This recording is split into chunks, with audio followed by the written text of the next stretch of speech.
Vamos terminar esse bloco, depois vamos entrar na parte de Paulo, em suas cartas. A parte do Velho Testamento estamos encerrando aqui, bem que há recapitulações que a gente pode fazer nos outros contextos, dentro desses textos, né? Sem sair da veracidade dos fatos, segundo a visão espiritual e verdadeira concernente ao Evangelho de Jesus Cristo. Malaquias 3, capítulo 3, verso 7 a seguir. No texto sobre essa passagem diz assim: não devemos roubar o Senhor, nem duvidar da sua providência e justiça. Talvez se nós olhássemos nos originais dessa passagem aqui, né, nós poderíamos, no hebraico, achar talvez uma interpretação diferente do que está escrito aqui. Mas de qualquer forma, se estudarmos a questão teológica de alguns assuntos, de algumas palavras com sentido dúbio, bem com a língua portuguesa nós podemos falar uma palavra como, ela pode ser de como do verbo comer, e como de ser igualdade. Então, conforme colocada, tem um significado diferente daquilo que propriamente quer dizer. Eu posso colocar alguma coisa do desejo da minha vontade dentro de um texto e assim ser interpretado conforme estou lendo. Quem escuta, quem lê, interpreta-se no sentido daquilo que eu quero passar. Mas de qualquer forma, vamos ler o que diz o texto e o sentido histórico daquele momento. Desde os dias de vossos pais vos desviastes dos meus estatutos e não os guardaste. Tornai vós para mim, e eu tornarei para vós, diz o Senhor dos Exércitos. Mas vós dizeis: em quem havemos de tornar? Roubará o homem a Deus? Todavia vós me roubais e dizeis: em que te roubamos? Nos dízimos e nas ofertas alçadas. Com maldição sois amaldiçoados, porque me roubais a mim, vós toda a nação. Trazei todos os dízimos à casa do tesouro, para que haja mantimento na minha casa, e depois fazei prova de mim, diz o Senhor dos Exércitos, se eu não vos abrir as janelas do céu, e não derramar sobre vós uma bênção tal que dela vos advenha a maior abastança. E por causa de vós repreenderei o devorador, para que não vos consuma o fruto da terra, e a vide do campo não vos será estéril, diz o Senhor dos Exércitos. E todas as nações vos chamarão bem-aventurados, porque vós sereis uma terra deleitosa, diz o Senhor dos Exércitos. As vossas palavras foram agressivas para mim, diz o Senhor, mas vós dizeis: que temos falado contra ti? Vós dizeis: inútil é servir a Deus, que nos aproveitou termos cuidado em guardar os seus preceitos e andar de luto diante do Senhor dos Exércitos. Ora, pois, nós reputamos por bem-aventurados os soberbos, também os que cometem impiedade se edificam, sim, eles tentam ao Senhor e escapam. Então aqueles que temem ao Senhor falam cada um com o seu companheiro, e o Senhor atenta e ouve, e há um memorial escrito diante dele para que os que temem ao Senhor e para os que se lembram do seu nome. E eles serão meus, diz o Senhor dos Exércitos. Naquele dia que farei, serão para mim particular tesouro. Poupa-lo-eis como um homem poupa a seu filho que o serve. Então vereis outra diferença entre o justo e o ímpio, e o que serve a Deus e o que não serve a Deus. Continuando no capítulo 4, mas nós vamos se deter somente nesses versículos do 7 até o 13, né? Que fala sobre o dízimo, e aqui pedindo para que não se desviassem do estatuto. O estatuto tem uma determinação mosaica. O profeta Malaquias é um dos últimos profetas menores que está registrado no cânon sagrado, que fora mais ou menos escrito 435 anos da era cristã, antes de Cristo, e mais ou menos 445 fora reconstruídos os muros de Jerusalém. Ele é contemporâneo de Esdras e Neemias, após o retorno do cativeiro da Babilônia.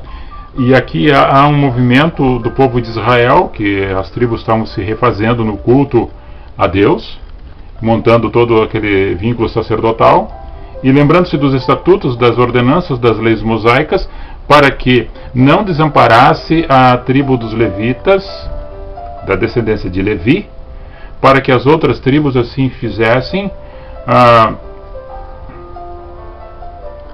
ajuda a essa tribo, conforme a ordenança.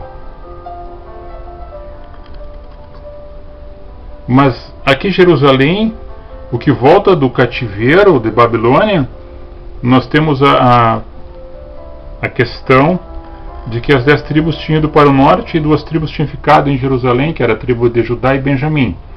As outras 10 tinham ido para o norte, Samaria, que em 722 tinha sido levado cativo pelos assírios. Em 586, esses são levados cativos pelos babilônios. Então, mas eles traziam consigo essa ordenança, porque tinha ficado essa ordenança mosaica, para que eles ajudassem no ministério, daqueles que faziam o ministério conforme a lei mosaica, para ajudar aqueles que ministravam esse culto a Deus. E era para trazer ao tesouro, que era a casa, segundo o entendimento do profeta, casa, o templo, os 10% de toda a produção da terra. E eles diziam assim: vocês estão roubando, porque não estão trazendo. Israel se encontrava num momento conturbado de depravação, e o profeta Malaquias, o profeta Malaquias, não há registro dele em nenhum outro livro do cânon sagrado. Jesus Cristo não faz referência dele, nem os apóstolos fazem referência de Malaquias, nem faz referência dessa passagem aqui. Esse era um fato histórico para aquela ocasião, para aquele momento. Não era um mandato de ordenança para frente, não era um ato profético que ia acontecer lá na frente, que deveria acontecer e assim seguisse. Esse estatuto era para a tribo de Israel. E todas as ordenanças mosaicas, estatutos mosaicos, ela é consumada na cruz do Calvário, a morte de Jesus, com sacrifício ali, para toda a humanidade, todos aqueles que confessam a Cristo. Mas vamos a seguir no sentido de que há aqui eu por causa de vós repreenderei o devorador, para que não vos consuma. Então ele está fazendo uma ameaça. Se vocês não fizerem assim, trouxerem para a casa do tesouro todos os frutos da vossa terra, a 10ª parte, se vocês não trouxerem, o devorador vai consumir aquilo que vocês não trouxerem. Vai consumir tudo e aquilo que vocês não consumirem, vocês vão ficar sem. Há uma praga jogada sobre o povo de Israel, daqueles que não contribuíssem com a 10ª parte para a casa do tesouro. O Senhor nosso Deus é um Deus de amor e justiça. E aqui dizem que repreenderia o devorador. O devorador, segundo a tradução, seria uma peste sobre as plantas. O devorador seria uma praga. O devorador seria um gafanhoto que ia terminar com a lavoura, porque eles não estariam trazendo para a casa do Senhor, então seria devorado tudo. Só que aqui Jesus não tinha vindo como homem, como Deus encarnado. Jesus não tinha ainda vindo pelo mandado de Deus. Ele não tinha feito o seu ministério, não tinha sido morto e não tinha ressurgido dos mortos, embora ele vive e reina para todo sempre. Mas aqui, o que purifica o homem de todo pecado, de toda injúria, de todo mal, é o sangue de Cristo. Se nós formos olhar em Gálatas 2:20, observamos que aquele que nasce em Cristo, ele é uma nova criatura, porque está crucificado em Cristo, não vive mais ele, mas Cristo agora vive nele. E se nós achássemos que pela lei nós encontraríamos salvação, entende-se que Jesus Cristo tinha morrido em vão. Isso nós já lemos e vimos lá atrás em outros vídeos. Compreenda isso, meu amado, minha amada, entenda que isso foi um fato somente para aquele momento, para o povo de Israel. Não é um ato profético para dar continuidade ao que fosse acontecer depois. Estava acontecendo naquele fato, naquele momento, naquela ocasião, esporadicamente. Porque aqui é um dos profetas menores, que são 12, ele é um dos 12. Os outros profetas são os outros 4 profetas maiores, não por ser maior em estatura, nem por ser maior em questão devocional, mas por os escritos ser com maior conteúdo. e relevância. Mas não estamos estudando as questões de quantos e quem são eles. Neste momento, Malaquias está referindo-se ao povo de Israel, que voltava do cativeiro, tinha reconstruído os muros de Jerusalém, estavam um pouco perturbados em si, tinham esquecido ou talvez deixado para lá, relaxado em suas questões de lei mosaica, e não estavam trazendo sua 10ª parte para o tesouro, para manter o sistema sacerdotal de um daqueles que não faziam parte do trabalho, mas faziam parte do ministério sacerdotal, para que fosse mantido o mantimento e desse o mantimento para aqueles que ministrariam o sistema sacerdotal de adoração a Deus. Isso é consumado na cruz do Calvário. Ela não é uma lei perpétua, ela continuava aqui e foi somente um veredito para este momento, para essa ocasião, para esse instante.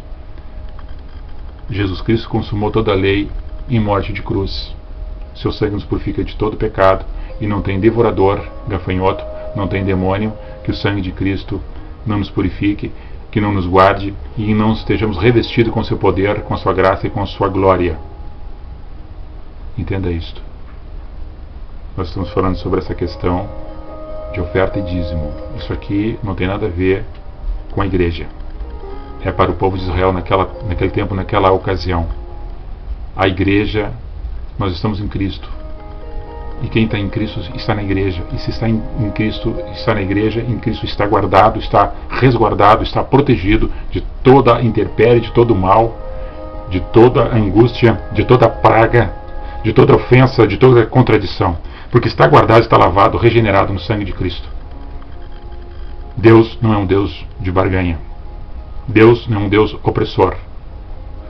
Mais uma vez, o Senhor repreende todo aquele que fala para o povo aquilo que Deus não mandou que falasse para suas ovelhas. Mais uma vez, o Senhor, nosso Deus, diz: eu não mandei que tu dissesse isso para os meus filhos, para as minhas ovelhas, a qual Jesus morreu e resgatou-a com seu sangue imaculado, um sacrifício vivo e único e verdadeiro, para mim e para você. O assunto ainda não se esgota, nós vamos dar continuidade mais em outros vídeos, em outras oportunidades que teremos aí pela frente. Vai vendo, vai se alimentando, vai aprendendo conosco. Deus abençoe.